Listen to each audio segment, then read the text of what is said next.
Caríssimos fiéis,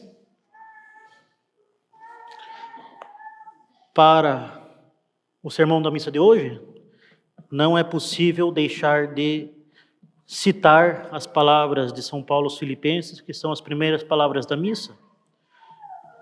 E não tem como não serem as primeiras palavras do sermão. Gaudete in Domino semper, iterum dico gaudete, alegrai-vos no Senhor sempre. Digo-vos novamente, alegrai-vos. Aos olhos do mundo, São Paulo deveria estar fora de si ao dizer essas palavras enquanto escrevia a sua carta aos Filipenses. Afinal, ele estava preso. Ele tinha grilhões em seus pulsos. Ele estava envelhecido, detido. Havia passado por inúmeras provações. Já havia apanhado dos judeus, sofrido naufrágios, já havia sido preso, já havia passado sede, fome, frio. Enfim, estava com a sua saúde certamente debilitada. Fora que estar preso naquela época não se tratava meramente de férias com tudo pago. Além disso, estava constantemente vigiado, não podia fazer o seu apostolado, indo e vindo como desejava. No entanto, ele exorta aos fiéis que tenham alegria. Alegrai-vos no Senhor sempre. Certamente, essa questão da alegria, questão tão difícil para a sociedade moderna, leva as pessoas a se perguntarem, mas então qual que é o segredo? Como ele consegue, no sofrimento, manifestar, não somente exortar, mas manifestar uma verdadeira alegria? Como pode este homem, depois de ter sofrido tantas adversidades, e agora debilitado, velho, decrépito, começar a entoar hinos de louvor e de alegria? É justamente isso que nós buscaremos abordar. E neste belo domingo, Gaudete, nossa Santa Amada Igreja permite que o sacerdote use vestes róseas em uma verdadeira amenização da austeridade do tempo do Advento. Austeridade própria para purificar a nossa alma para a vinda do Menino de Deus, para que nós possamos fazer da nossa alma uma manjedoura adequada ao Verbo encarnado. E assim, nesta austeridade litúrgica do tempo do Advento, em que nós temos a ausência de flores, a ausência do órgão e os paramentos roxos, nós temos um instante de alegria litúrgica. O roxo é suavizado pelo brilho do Natal, que se aproxima do roxo e torna as vestes róseas, torna a liturgia rósea. Assim, essas austeridades são amenizadas para permitir que nossas almas contemplem com alegria o menino Deus que está por vir e que nós tomemos então um fôlego para chegar com ânimo e ainda mais puros e dispostos para receber a graça do Natal. Nós tomamos hoje o ar fresco do conhecimento dos grandes frutos que o Senhor está prestes a operar em nossas almas na missa do galo. Isto depois de termos rezado, meditado e realizado obras de misericórdia ao longo do advento. Nós temos um vislumbre do nosso fim, um vislumbre da alegria do Natal, para que nós possamos chegar lá no Natal ainda mais bem dispostos. Mas é claro, se a liturgia transpira alegria, se nós tratamos de alegria, se o padre fala no sermão de alegria, isso quer dizer que os senhores estão exultando de alegria. Nós sabemos que não é bem assim. Muito pelo contrário. Diante da realidade que nós vivemos, nós podemos ter verdadeira dificuldade em nos alegrarmos.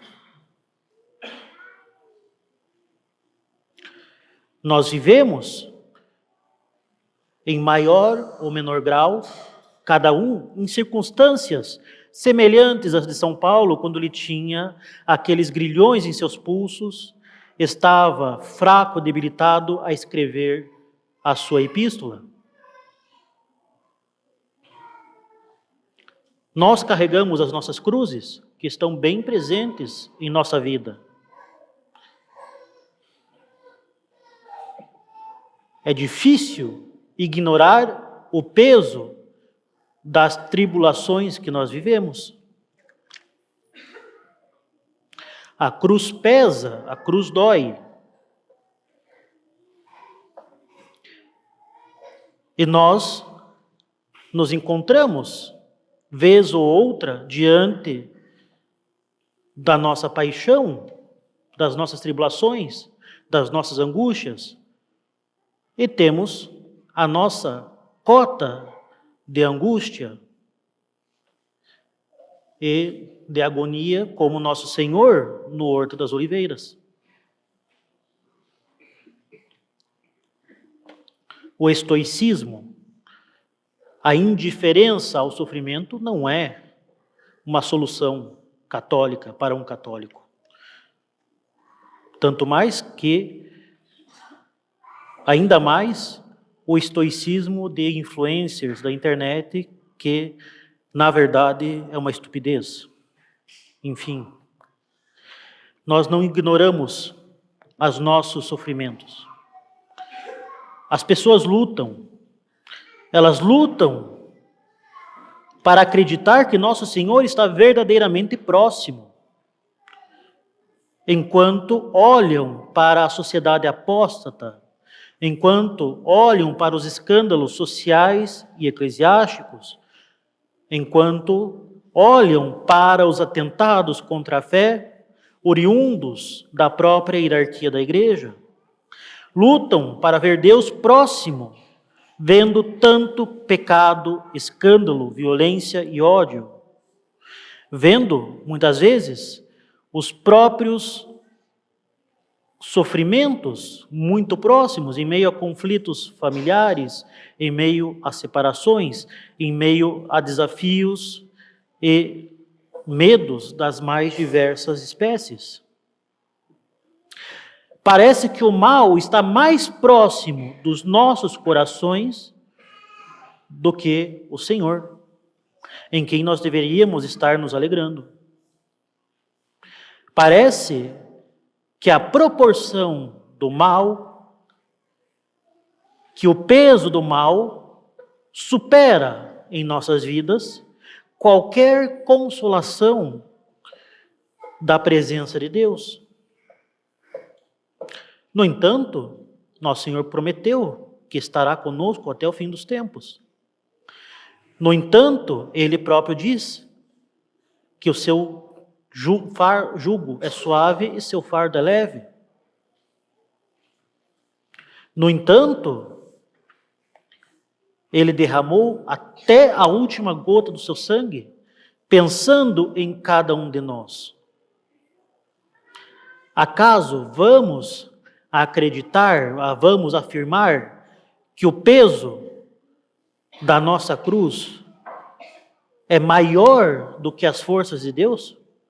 Acaso vamos dizer que os males que nós vivemos são tão grandes que nem Deus pode suportar? Isso seria uma blasfêmia. E é evidente que nenhum de nós acredita nisso. Mas parece que nós sentimos as coisas como sendo assim. O que fazemos então quando nós sentimos o peso do mal em nossa vida? O que fazer quando, eventualmente, nos sentimos como São Paulo naquela prisão? O que deveríamos fazer?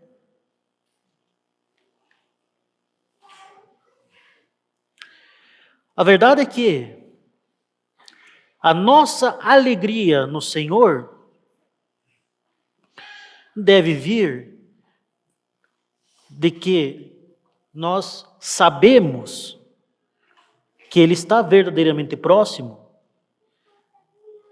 a partir da compreensão da realidade da misericórdia e do amor de Deus por nós.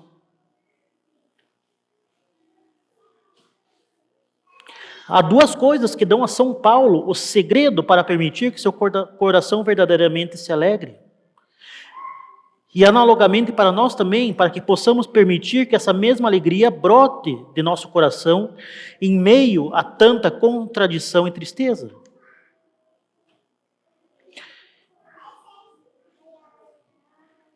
E assim nós poderemos nos regozijar, mesmo quando a origem do nosso escândalo está em nós mesmos. Quando nós nos chocamos com os nossos próprios pecados, quando nós nos deparamos com um mal moral que vem de nós.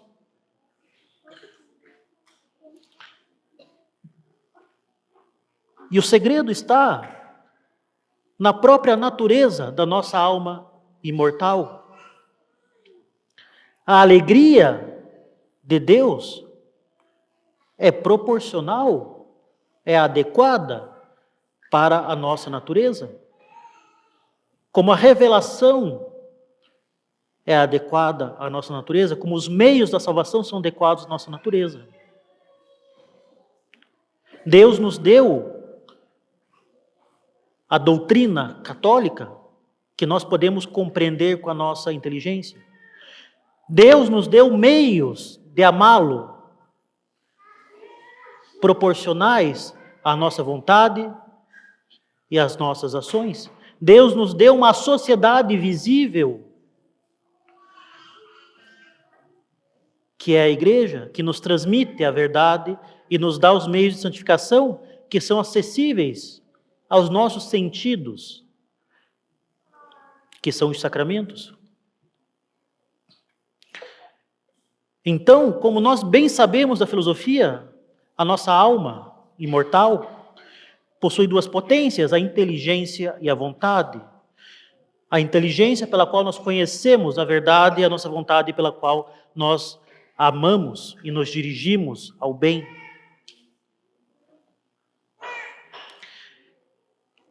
Nós temos a nossa mente e os nossos corações, nós temos o nosso conhecimento e a nossa força.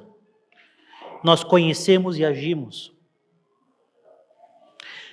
Essas duas potências precisam ser imbuídas da santa graça de Deus, o orvalho celeste que vem sobre a terra por meio da encarnação e da redenção.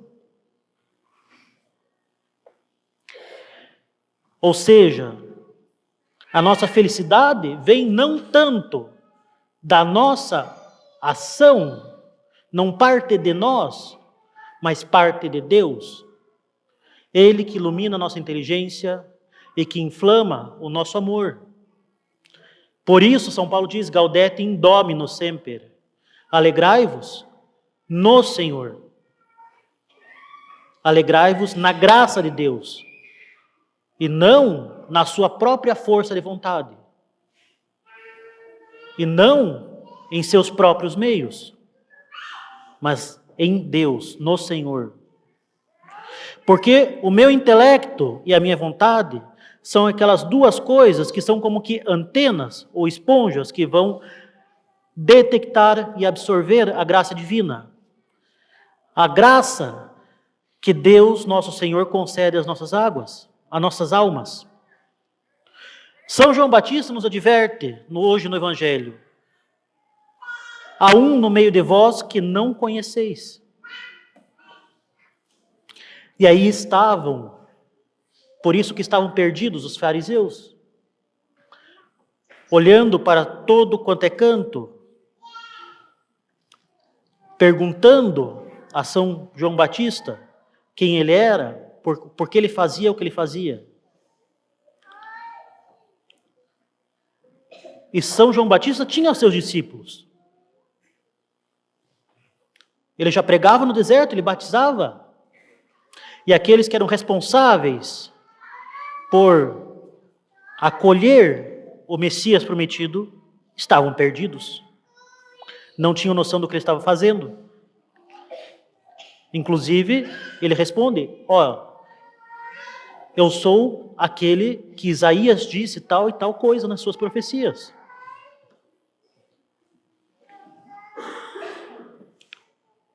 E aí que está. Há um no meio de nós que nós não conhecemos. Não o conhecemos, e aí está a nossa dificuldade. No fim das contas, não temos a alegria porque vivemos alheios àquele que veio para nos fortalecer e salvar. E assim podemos nos ahogar-se em um vaso de água, como diz em espanhol. Acabamos por nos afogar em um copo d'água, com o mal que nos cerca. Estando alheios à realidade sobrenatural da nossa vida, estando alheios à revelação divina, estando alheios à graça de Deus, estando alheios à oração da igreja, que é a liturgia, nós fazemos as coisas maiores do que deveriam ser, ou se elas são tão grandes quanto podem eventualmente ser, porque sim, as coisas podem piorar. Não há nada tão ruim que não possa ser pior. Nós não recorremos aos meios adequados para suportar as cruzes, para suportar as tribulações, para enfrentar o mal presente neste vale de lágrimas. Afinal, o que nós fazemos? Nós queremos colocar limites à onipotência de Deus. Disso daqui Deus não dá conta. Então eu vou dar conta. Mas que loucura! Isso é besta. Nós sofremos tanto com os males do mundo que não nos deixamos conhecer a Cristo para poder amá-lo e poder ser consolados, sustentados e guiados por Ele. E aí está o meio de desvendar o enigma de permitir que a alegria que esta época de Advento e Natal nos proporciona seja abraçada por nós, apesar da realidade catastrófica da sociedade e da igreja.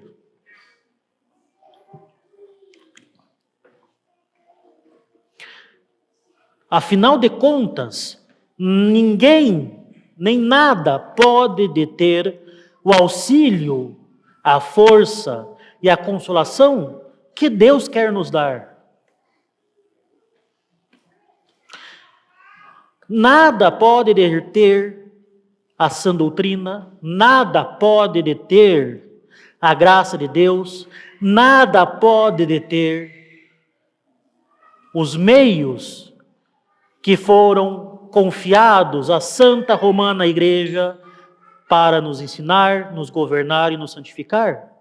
Ela, a Santa Romana Igreja, que prolonga a obra da encarnação e da redenção ao longo dos séculos.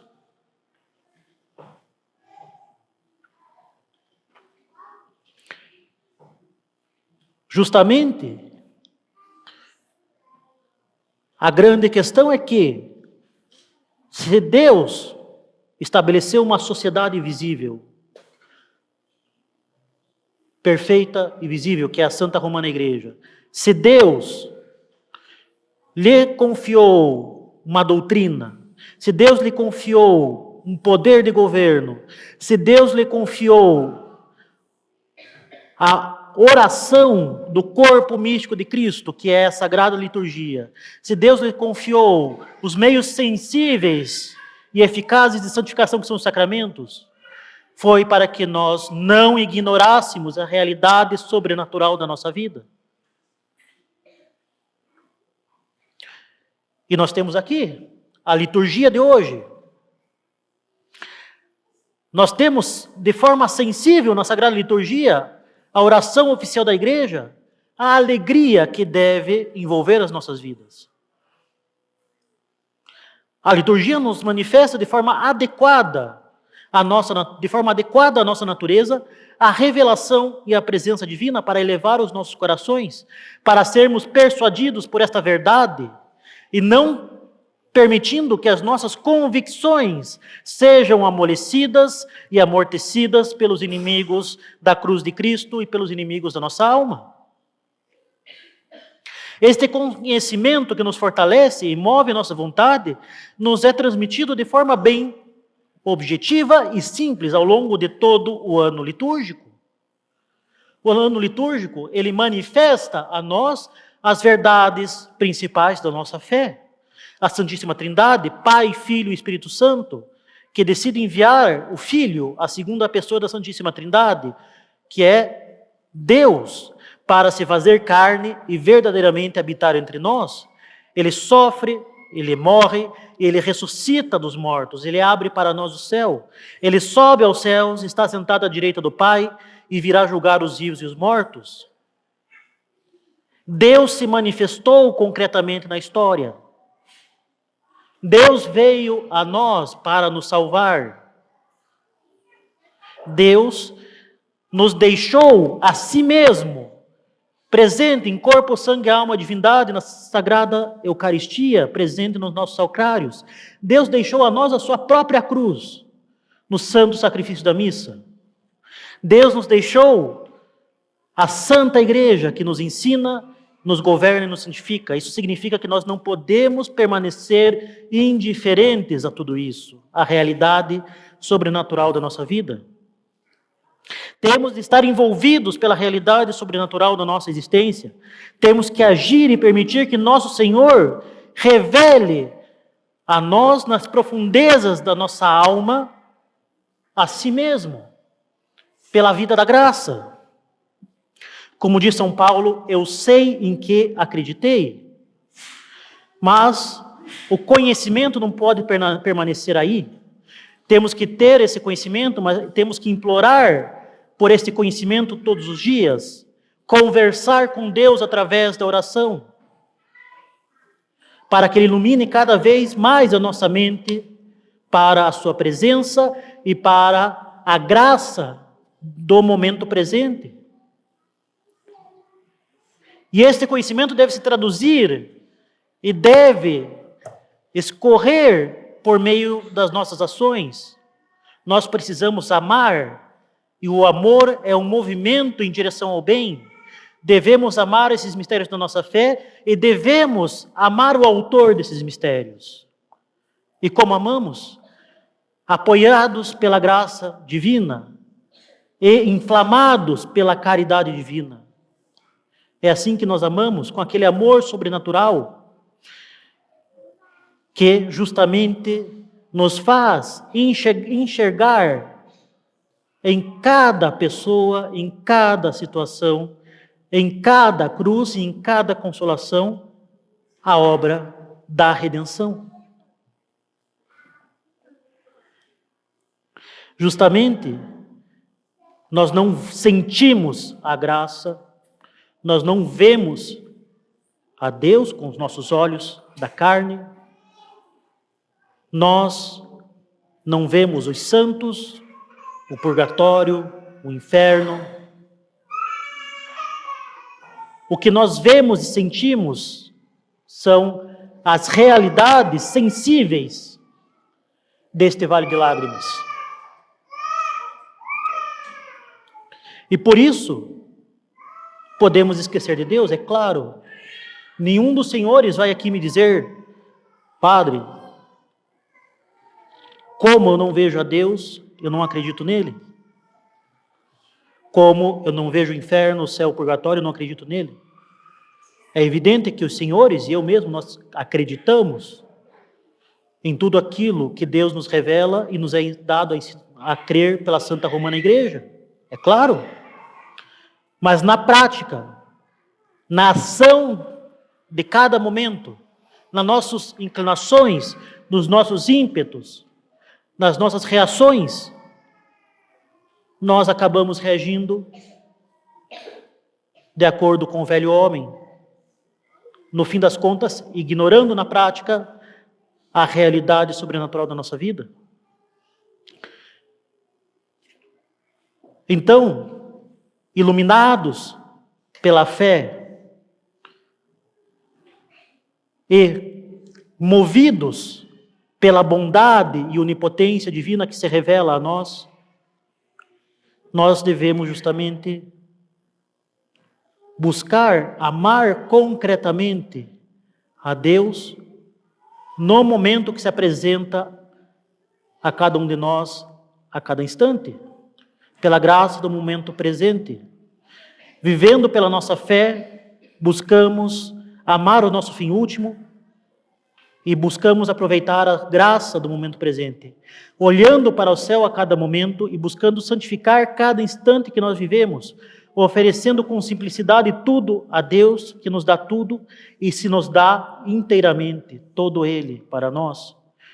Tudo por Cristo, com Cristo e em Cristo. Ele é o alfa e o ômega, o princípio e o fim. É assim, meus caros, que nós amamos, dedicando nossa vida, amando a Cristo e não esperando a menor recompensa do mundo, aqui e agora, mas buscando justamente a recompensa eterna. Agora, uma vez que este amor por Cristo cria raízes em nós, então é claro que nós teremos nele próprio a nossa recompensa. Porque ele é uma recompensa em si mesmo. Porque, meus caros, a alegria não é uma virtude. A alegria não é aleatória. A alegria é um resultado. É o resultado de morrer para si mesmo, para ganhar tudo em Deus. Enquanto, meus caros, nós continuamos esta jornada até Belém com a Sagrada Família, não nos preocupemos com o mal que eventualmente nos empurra, querendo nos tirar de nosso lugar. Afinal, nós podemos nos manter juntos de Cristo, que quer estar junto de nós, que se colocou próximo de nós. Não percamos de vista a realidade sobrenatural da nossa vida, que nos é dada a conhecer por Deus e pela Santa Amada Igreja. Não percamos de vista o sumo bem que nós queremos alcançar. Nós podemos até tropeçar e às vezes sermos derrubados pelos males da vida, mas Deus está sempre junto de nós, no sacrário, no altar e nas graças de cada instante que Ele nos dá. Louvado seja o nosso Senhor Jesus Cristo. Em nome do Pai, do Filho e do Espírito Santo. Amém.